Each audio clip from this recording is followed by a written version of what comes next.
If you have any faith at all, you need to watch this. The first two words in Genesis that describes woman, in Genesis 2:18, I will make a helper suitable for him. And that phrase in Hebrew for helper suitable, it's Ezer Kenegdo. And I learned this when I was studying in Israel, and it literally bent my brain. Yeah.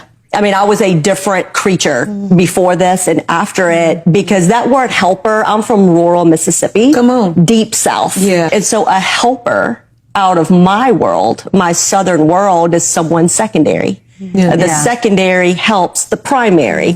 And Ezer in Hebrew, it essentially means helper, aid, or strength, but it's a very strong word. And it carries the idea of strengthening someone in a way they cannot do for themselves. And what just bent my brain and like changed my whole soul the moment I learned this was that throughout the Bible, like usually when we see this word Ezer, it's a word that God uses to describe himself in relation to Israel.